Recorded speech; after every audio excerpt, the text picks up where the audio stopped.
In your opinion, what is a woman? This simple question is at the heart of a landmark UK Supreme Court case for Women Scotland versus the Scottish Government. And its forthcoming ruling is very likely to fundamentally reshape UK laws on sex and gender for years and generations to come. In this video, I will explore the different definitions of woman and their legal significance, why this Supreme Court case matters to real-life situations, and the arguments from both sides. The outcome of this case could redefine how UK law treats sex and gender, with profound implications for everyone. Remember, if you like this content, please subscribe and follow for more. What is the core question the Supreme Court has to decide? Well, it's simply this: what defines a woman? Is it solely biological sex assigned at birth, or can it include gender identity legally recognized through mechanisms like gender recognition certificates? In your opinion then, is a woman, one, a person biologically female assigned female at birth and cannot change sex? Or two, is a woman someone who transitions, assigned or both male, but undergoes gender reassignment or gender reaffirming treatment without a gender recognition certificate?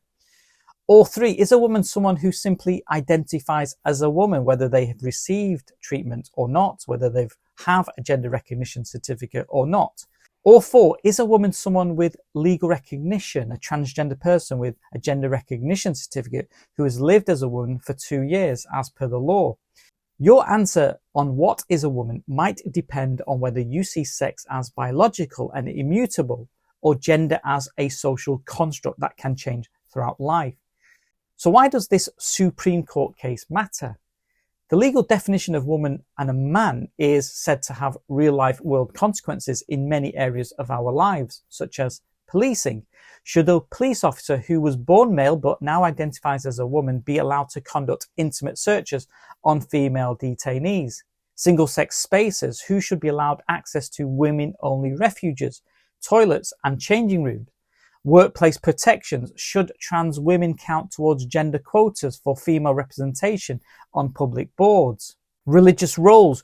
Who can lead prayer or attend women-only religious retreats or pray in women-only prayer areas? Healthcare settings. Should patient preferences for female practitioners be legally protected? Sports. Should transgender women compete in female sport categories? And prisons. Should trans women be housed in female prisons facilities or male prison facilities, or housed separately? This Supreme Court decision could create legal clarity or further controversy in these areas. So what are the arguments from both sides? For Women Scotland's perspective, this female advocacy group argues that women is based on biological sex and cannot be changed even with a gender recognition certificate. Their key points are the Equality Act 2010 defines sex based on biological reality, not gender identity. Including trans women in the definition for this group undermines protections for biological women. The law should cover single-sex spaces and programs aimed at overcoming historical gender inequalities. And the Scottish Government overstepped its powers by redefining woman in the 2018 Gender Representation on Public Boards Act. The Scottish Government's stance is completely different.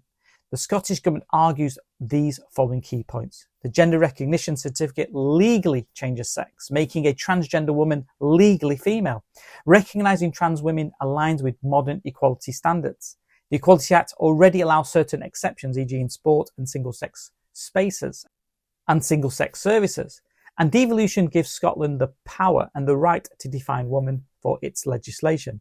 These differing perspectives highlight the tension between legal protections on the one hand to ensure inclusivity of transgender persons, and on the other hand legal protections for biological women. What then are the laws at play? This case examines the relationship between two UK laws: the Gender Recognition Act 2004, allowing individuals to legally change gender with a gender recognition certificate on the basis of living in the acquired gender for 2 years, and the Equality Act 2010. Protects against discrimination based on sex and gender reassignment, but allows sex-based exceptions.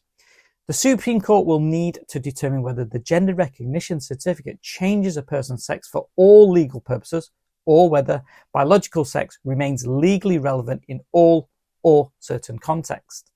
So there seems to be three key questions for the court to rule on, and these include, in my view, 1.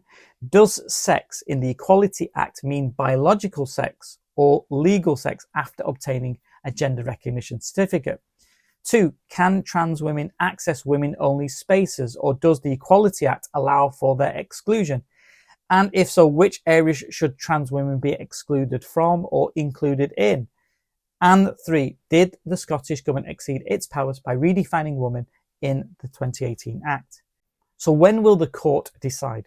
The UK Supreme Court's decision is expected in the spring or summer of 2025.